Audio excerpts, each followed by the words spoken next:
Have you ever woke up and you just knew that it was something in the air that was different that day and you couldn't put your finger on it, but you knew that something about today will be different? Well, today I've had one of those days, and which is quite funny is that I've been having a lot of those days. Today I actually talked to one of my good friends back in DC, and we had some real talk conversation. Now before I get into, more of what, just what's on my heart and what I want to talk to you guys about and things, you know, this video is a little different than what I usually do,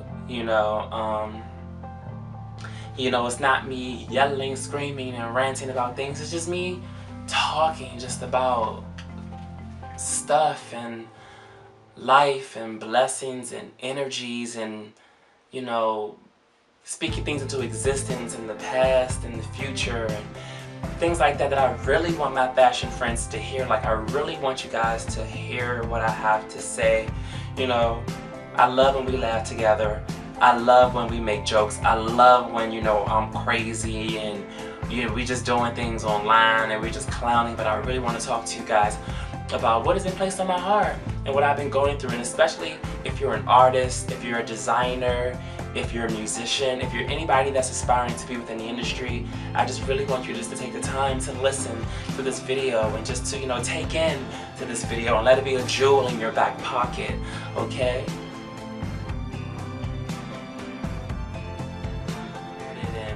How I started back up. I remember my first show was when I was in Washington, D.C. I was in high school at Ballou Senior High School, and I put on my first fashion show at a library. I would go to this library every single day, and the thing about it was I didn't even go for fashion.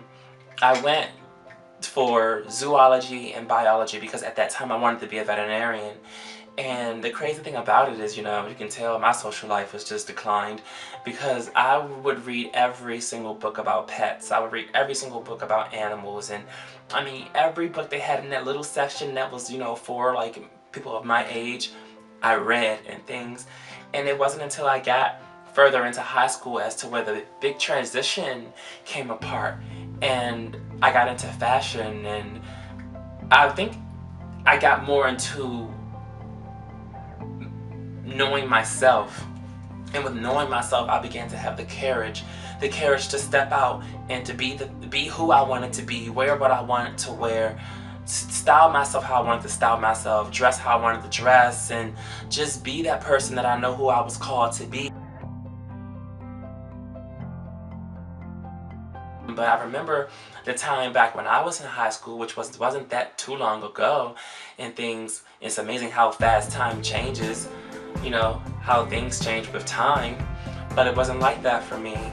I went through a lot when it came to just being myself in high school, especially when it came to bullying and I didn't even know anything about gay at the time, and to be honest with you, I never even did anything with anybody in high school that I would consider gay, but I was teased and bullied and everything just for wanting to be my true artistic self. And with that, I never gave up.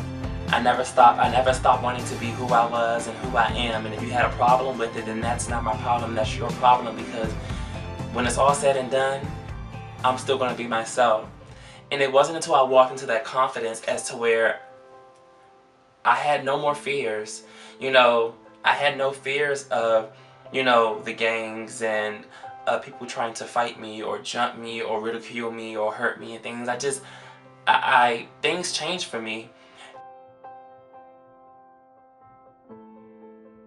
If you were to ask me, 3 years ago, would you think you'll be living in Los Angeles? I probably would have said yes. If you would have asked me, do you think that you would have been, performing in Montreal, Canada and things like this, I would have said yes. Something about myself, I always feel like I never fit in where I was. I think I did a pretty good job at doing the things that I did in the industry when it came to fashion show production and producing events and fashion design and things of that nature. But when it was, If you would ask me, do I feel like this is my home there? I don't think so. I do feel like I'm more at home here in Los Angeles, but to be honest, this is not the end of things, you know? This is just the beginning of something I want to start within myself, because I feel like possibly my next move will be overseas, and home for me will be somewhere in the UK and things.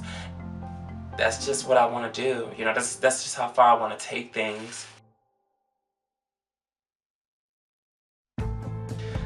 I love being a visionary. I love just the thoughts that go through my head. Like, I can't describe the things that happen inside of my head. I can't describe the visions that I get to create. You know, people ask me, am I a fashion designer? And I do feel like I'm a fashion designer, but I feel like I'm more of a producer. Like, I love to create an atmosphere. I love to create moods. I love to just feel like people have stepped into my world. Like, and that's what I love so much about my past fashion shows, is that people will come into my fashion shows and they would feel like they were in another planet.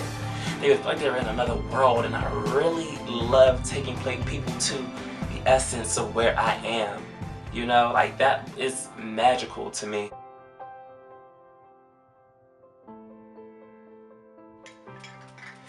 Sometimes I look back at so many of the shows that I produced, and so many of the shows that I was featured in, and so many of the places that I've traveled, and I ask myself, like, how did I do that? Like, how was I able to produce that? How was I able to see this many people? How was I able to, create flyers like this, or go around promoting? Like, how? You know, and then I sometimes ask myself, how would I do this in Los Angeles? How would I make this happen? How can I make this pop for myself how I did on the East Coast? How can I do this? Where will I start? And, you know, I kind of question myself, then the answers come, you know, as I begin to question myself and speak out loud. And a metaphor that came in my head, a few of them, was that this is like a, you know, figuratively speaking, if I said that properly. It's kind of like a kid that's a troublemaker. And let's say he's a kid that's a troublemaker in New York. This kid is always causing trouble. Wherever he goes, he's causing trouble. You take him to DC, he's going to cause trouble. You take him over to Texas, he's going to cause trouble. It's just in him. He's a troublemaker. So that same metaphor I use for myself. If I can make trouble in DC, if I can make trouble in New York, if I can make trouble in Montreal, Canada, I can make trouble anywhere I go. I know I have a really big following when it comes to artists and musicians and entertainers and people that are in the industry. And as being a visionary, you know, it gets tough. It really does get tough, but I want to tell you guys, like, I really want you to listen to this video, because I know it's not, you know, with me all over the place and bouncy and rowdy. I'm telling you these things because I really just want to put some gems in your back pocket. I want to kind of feed you a little bit. And I wanted to tell you guys that, to just be encouraged, and then just to be inspired, you know. I know there's so many artists that take liking to my work and to my story and to my, you know, just my whole journey. And I just tell you all to be encouraged. It's a blessing when I meet people that I come across and we work together, and they always send me some type of story, or they call me and say, you know, Emore'J, you're my hero, or Emore'J, you really inspired me. Like, you don't understand what you do for me, you don't understand what you do, but you're a great person. And something I've learned over the years is that I don't get hyped up off of compliments, and I don't take insults to heart. But I am thankful of people recognizing truth, and I'm thankful for people that are recognizing real artistry, and I'm just thankful for supporters that support me in my journey.